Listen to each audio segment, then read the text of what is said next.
Davom etamiz. Xalqimizda avlodlar vorisligi, kattaga hurmat va kichikka izzat azaldan eng ulug' qadriyatlardan biri hisoblanadi.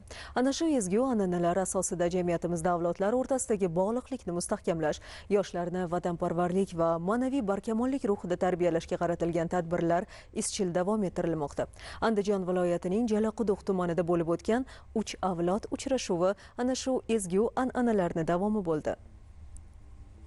Andijon viloyatining Jalaquduq tumanida 3 avlod uchrashuvi nomli ma'naviy ma'rifiy tadbir tashkil etildi. Tadbir tumandagi Shina va Fayzli otalar choyxonasida bo'lib o'tib, unda harbiy qism ofitserlari, askarlar hamda hayot maktabini bosib o'tgan ko'pni ko'rgan otaxon, onaxonlar ishtirok etdilar.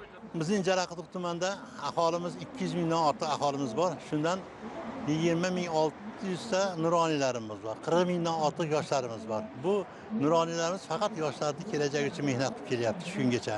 Mana muhtaram prezidentimiz biz oldimizga qo'ygan vazifalardan kelib chiqib, yoshlarimizni, ishsiz yoshlarni, hunarmandlarga o'rgatish bo'lsa, kasb-hunar maktablariga jalb qilish, ularni ish bilan ta'minlash, tomorqa bilan ta'minlash, hammasini mahalla yetiligi bilan birga nuroniylarimiz birga ishlab olib boryapti.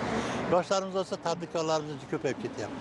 Bir piyola choy ustida o'tgan samimiy suhbatlar davomida keyingi yillarda mamlakatimizda amalga oshirilayotgan keng ko'lamli islohotlar, yangi O'zbekistonni barpo etish yo'lidagi harakatlar hamda bu jarayonlarda yoshlar va nuroniylarning alohida o'rni ta'kidlab o'tildi. Ayniqsa harbiy xizmatchilar va yosh avlod uchun nuroniylarning hayotiy tajribasi, ibratli so'zlari va duolari muhim ahamiyat kasb etishi qayd etildi. Shuningdek, suhbatlarda davlatimiz rahbarining 2025-yil 26-dekabr kuni parlamentga va xalqimizga yo'llagan murojaatnomasi mazmun mohiyatiga alohida to'xtalib o'tildi.